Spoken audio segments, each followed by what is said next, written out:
Bonjour à tous, aujourd'hui on se retrouve pour une vidéo sur les racines et les pierres. Donc ça sera la première partie sur les racines. Donc c'est une vidéo qui va permettre aux gens intéressés de récupérer des racines et des pierres en extérieur pour pouvoir ensuite les installer dans l'aquarium. Cette vidéo va être organisée en deux parties. La première, ça va concerner le choix de l'espèce d'arbre et l'essence d'arbre à utiliser en aquariophilie, et une seconde partie sur la préparation, le nettoyage de la racine et du bois.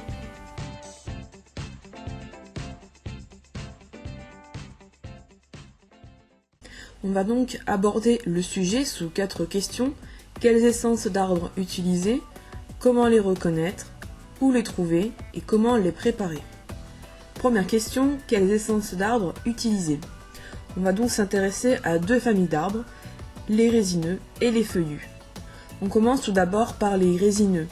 Les résineux se distinguent des feuillus par leurs feuilles, qui sont tout simplement des aiguilles. On a par exemple le mélèze, le pin parasol, le pin sylvestre, ou divers sapins comme le sapin noble.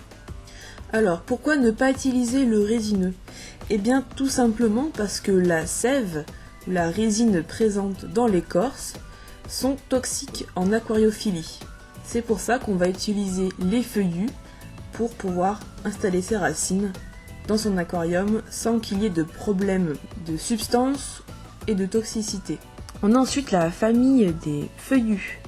Donc il existe diverses espèces, le hêtre, le noyer, le platane ou encore le chêne, en sachant que le chêne est le plus conseillé en aquariophilie. Comment les reconnaître? Alors, quand vous êtes en forêt et que vous trouvez nez à nez avec une forêt de pins ou de résineux, vous verrez que l'écorce du résineux est sous forme d'écaille, uniforme et très dense. Si l'on fait une coupe transversale d'un bois de résineux, vous verrez que le bois en lui-même est assez orange rougeâtre, qu'il présente de nombreuses cernes mais très espacées et que l'écorce est fine et très dense. Vous verrez par ailleurs qu'il y a une forte odeur de résineux. Comme chez le feuillu, le résineux dispose de racines mères et secondaires. Les racines sont très fines, à contrario des feuillus. Cela fait comme des filaments qui sortent de part et d'autre du tronc. L'écorce du feuillu est semblable à celle du résineux. Elle présente elle aussi des écailles, moins uniformes et plus fragmentées. Et lorsque vous tapez sur l'écorce ou que vous la touchez, le son est étouffé. L'écorce est moins dense, mais plus large. Sur une coupe de bois de feuillu, on distingue bien les diverses parties, l'écorce, l'aubier et le noyau du tronc. L'écorce est, comme je vous l'ai dit précédemment, plus large, mais moins dense. Et les cernes, contrairement aux résineux, sont beaucoup plus nombreuses et très resserrées. Ce qui diffère des résineux, c'est que le bois des feuillus a une couleur plus claire, virant entre le jaune et le marron. Chez les feuillus, les racines sont moins nombreuses, mais comme vous pouvez le constater, les racines mères sont beaucoup plus grosses, proéminentes. Il y a aussi toujours des racines secondaires, mais moins visibles, moins nombreuses. On remarque également que les racines des feuillus se propagent moins uniformément que celles des résineux. De plus, les racines, en tout cas mères, présentent des sortes de noyaux, elles se tordent sur elles-mêmes. Pour résumer, on va utiliser ce schéma. On distingue bien la différence entre la coupe transversale des résineux et celle des feuillus. Tout d'abord, les résineux ont une écorce beaucoup plus fine, plus dense que celle des feuillus, qui, eux, ont une écorce plus large mais beaucoup moins dense. On distingue notamment que les cernes chez les résineux sont moins nombreuses et plus espacées que chez le feuillu. C'est par la particularité des cernes que l'on distingue plus ou moins les noyaux suivant les deux familles. Chez les résineux, il est beaucoup plus visible que chez le feuillu. Une autre particularité, c'est que chez le feuillu, on distingue cette couche blanchâtre intermédiaire entre l'écorce et l'aubier qui ne présente aucune cerne, contrairement aux résineux. Enfin, un élément important, les feuillus ont un tronc quand même beaucoup plus large que les résineux, et moins circulaire. Sur du bois ou des racines qui ne présentent pas d'écorce, il est plus difficile de distinguer ces deux familles. Il faut donc se référer à la couleur, rouge ou plus clair tendant vers le marron, et enfin sur la forme de la racine ou du bois que l'on a trouvé. Chez les résineux, le bois, les branches et les racines ont tendance à avoir une forme plus verticale, tandis que chez les feuillus, il peut présenter des formes diverses et variées avec quelques nœuds. Où les trouver? Pour récupérer du bois ou des racines, bien évidemment, il faut aller dans la nature. Comme j'ai pu vous le dire précédemment, il faut plutôt aller dans les forêts de feuillus et particulièrement de chênes. Vous en trouverez sur le sol, mais aussi sur les tapis de feuilles mortes. Dans ce cas-là, si vous trouvez une racine ou un bois sur ces feuilles, essayez de faire le rapprochement entre les arbres alentours et les feuilles elles-mêmes, afin d'en déduire le spécimen. Vous pouvez également en trouver en bord de rivière. L'avantage, c'est que les racines en bord de rivière ou le bois est déjà presque prêt à l'emploi. Je suis moi-même allée en bord de rivière, à la 16, et j'ai trouvé sur la rive un amas de bois et de racines. Comme je vous disais, l'avantage en bord de rivière, c'est que le bois ou les racines ne présentent plus d'écorce, en tout cas pour les bois.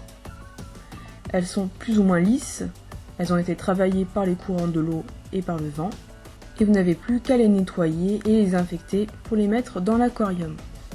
Lorsque vous êtes dans une rivière, il faut éviter de récupérer des souches ou des bois qui sont dans l'eau, notamment parce que cela peut servir de refuge pour certaines espèces.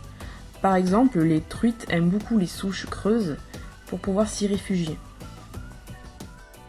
Il faut donc vérifier avant de la prélever, de voir si elle ne pourrait pas servir d'abri pour diverses espèces de poissons par exemple. Comment les préparer? Alors, pour nettoyer et désinfecter les racines, il faut un peu de matériel. Donc là, j'ai utilisé du papier ponce avec divers grains, donc un gros grain et le noir à petits grains. J'ai ensuite utilisé une petite brosse à poil souple pour faire un premier passage sur le bois. Puis une autre brosse avec des brins beaucoup plus durs en fer pour passer dans les espaces plus difficiles d'accès pour enlever les impuretés. Enfin, j'utilise une éponge pour pouvoir nettoyer, faire un premier bain désinfectant à la racine à l'eau de javel. On va donc dans un premier temps nettoyer le bois ou la racine. Donc moi j'utilise la petite brosse à poil souple pour faire un premier passage, enlever quelques impuretés tout autour de la racine et supprimer des filaments de bois par exemple.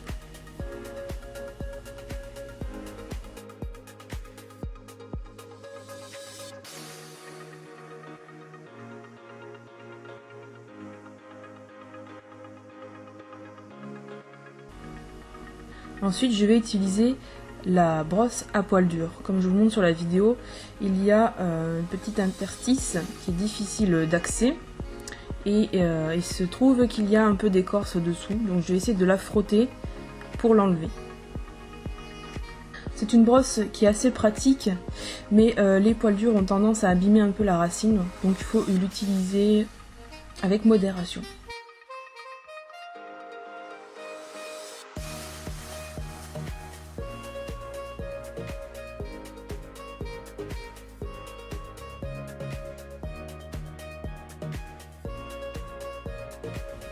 J'utilise ensuite du papier ponce, celui qui présente des grains assez fins, pour pouvoir poncer la racine ou le bois, pour qu'il y ait un rendu homogène et lisse, et enlever les dernières impuretés.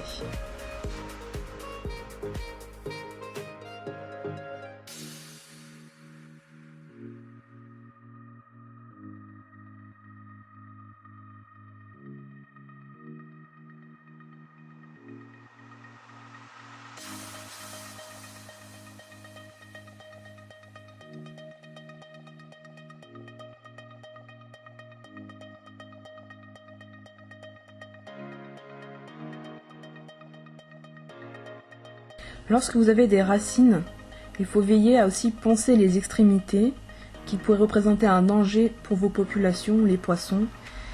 Donc il vaut mieux les poncer pour éviter tout accident de blessure ou de déchirure de nageoire par exemple. C'est souvent le cas chez le Beta splendes.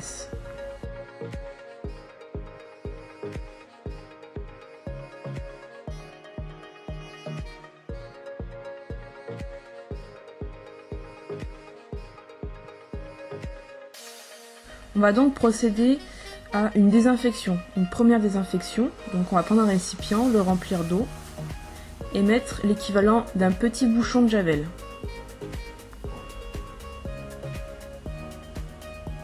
C'est largement suffisant. On va ensuite plonger l'éponge à l'intérieur, l'imbiber.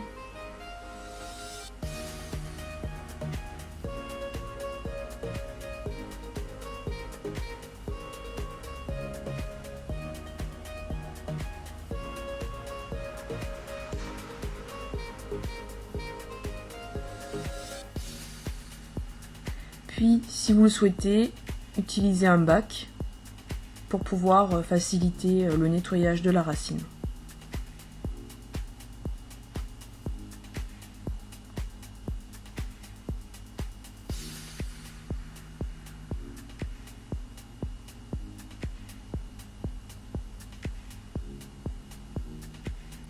Je vais donc faire un premier passage sur la racine avec l'éponge, sur toute sa longueur.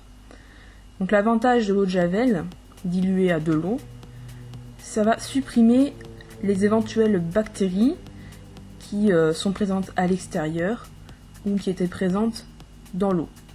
Elles se sont réfugiées à l'intérieur du bois, c'est pour ça que la javel va les supprimer, en tout cas en partie. C'est pour ça qu'après on va faire bouillir les racines pour enlever le reste des bactéries et la stériliser.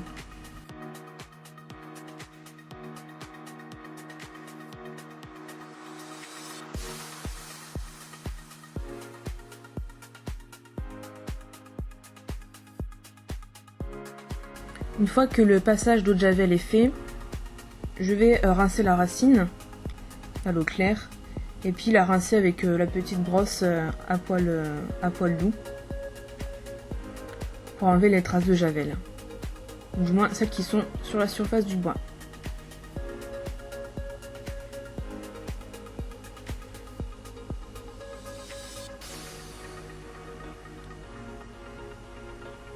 Une fois que cela est fait, je vais donner un premier bain à la racine. Donc je change l'eau, je mets de l'eau claire, je dépose ma racine et puis je vais la caler avec une pierre pour qu'elle soit immergée. Et je vais la laisser comme ça toute la nuit.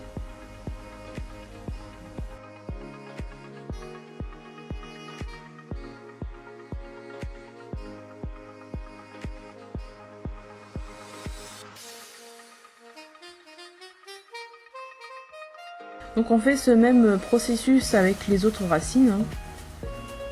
Vous voyez qu'il y a des formes assez diverses. Là j'ai mobilisé ma mère pour qu'elle m'aide un peu. Donc voilà, la brosse à poil souple.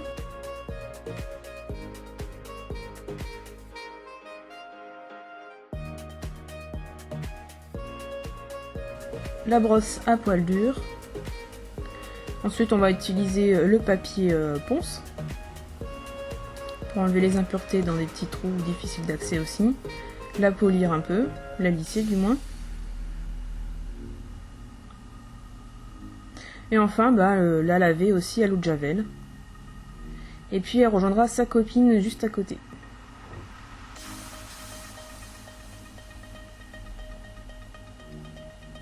En ayant pris le soin de la rincer bien évidemment.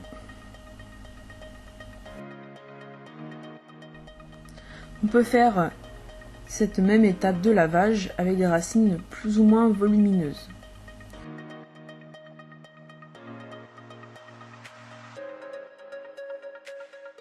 Après avoir tout nettoyé, je les mets ensemble dans le même bassin et je vais les laisser dans l'eau durant toute la nuit.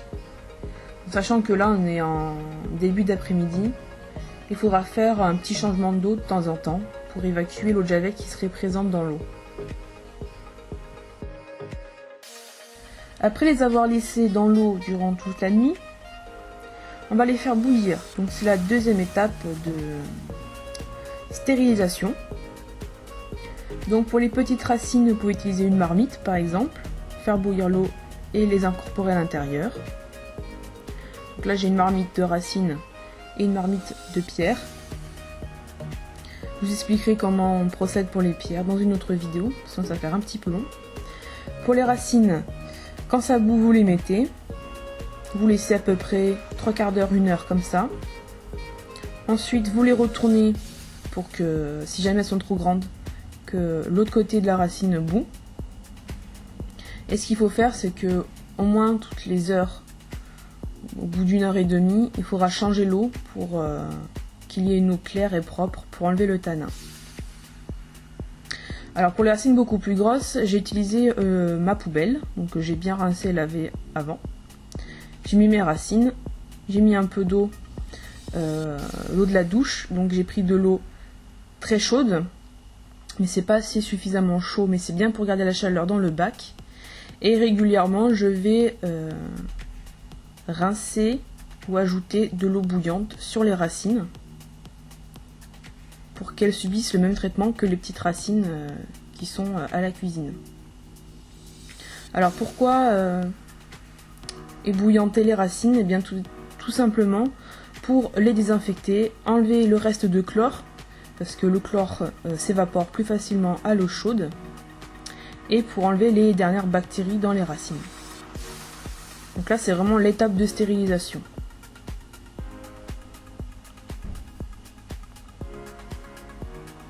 Ensuite, quand vous enlevez les racines ou les pierres de l'eau bouillante, faites attention parce que c'est vraiment brûlant. Là, je me débrouille comme je peux avec des spatules en bois, mais il faut faire très attention de ne pas la lâcher, qu'il n'y ait pas d'éclaboussure. Sinon, ce que vous faites, vous attendez que l'eau refroidisse et les pierres aussi, pour les enlever. Que ce soit la pierre ou le bois, il garde très bien la chaleur. Et voilà, donc le bois c'est aussi très chaud, donc il faut faire très attention. Là il fume encore, même si je les ai sortis. Il faudra peut-être une petite demi-heure pour que ça se refroidisse. Ensuite, quand tout ça est bien stérilisé, il faut ensuite les gorger d'eau, parce que bien évidemment c'était une sorte de, c'était des bois flottés en fait, hein. En tout cas en bord de rivière. Donc il faut qu'ils se gorgent d'eau pour qu'ils restent au fond de l'aquarium. Donc je mets la majorité des racines, en tout cas les plus grandes, dans la même poubelle que j'utilisais tout à l'heure. On va la remplir d'eau froide. Et donc pour les grandes racines, il faudra pas mal de temps pour qu'elles se gorgent d'eau, entre 2 à 3 semaines. Et pour les petites, quelques jours. Ce qu'il faut savoir, c'est que quand vous laissez les racines dans l'eau, il faut les laisser 2 à 3 jours, puis ensuite vider l'eau et mettre de l'eau claire. Si vous laissez plus de 3 jours, 3 à 4 jours, voire plus, l'eau qui est présente dans la poubelle ici présente va stagner et ça va accélérer le développement de nouvelles bactéries.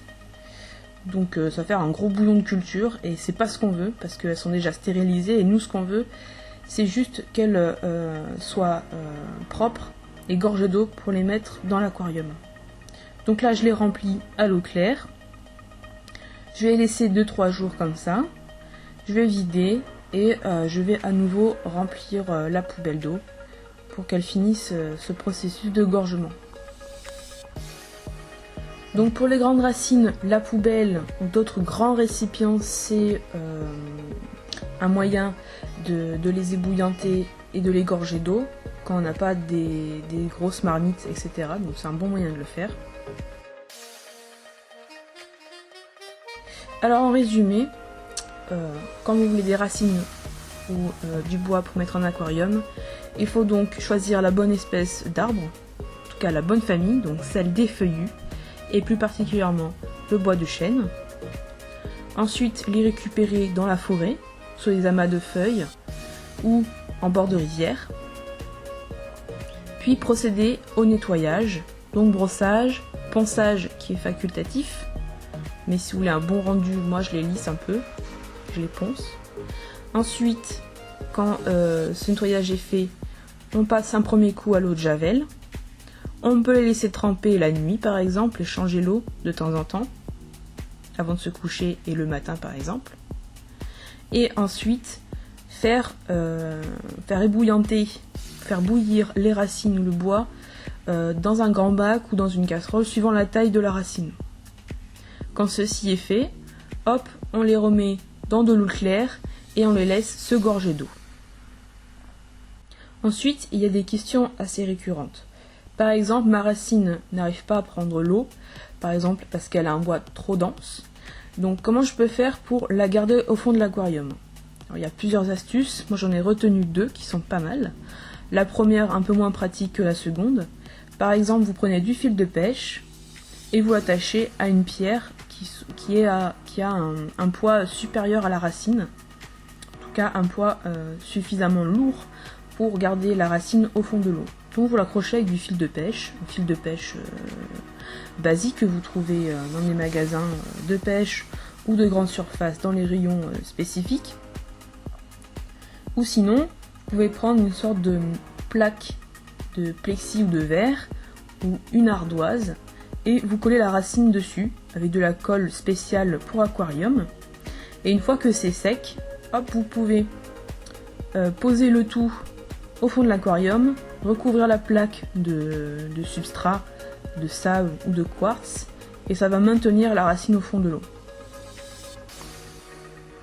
Une autre astuce aussi, lorsque vous ne pouvez pas faire bouillir les racines sur une plaque électrique à feu, etc., dans une bassine comme j'ai pu faire pour les grandes racines, pour certains, pour garder la chaleur, vous pouvez mettre l'eau bouillante dans une glacière et mettre les racines à l'intérieur. L'avantage que la glacière a, c'est qu'elle va garder la chaleur beaucoup plus longtemps.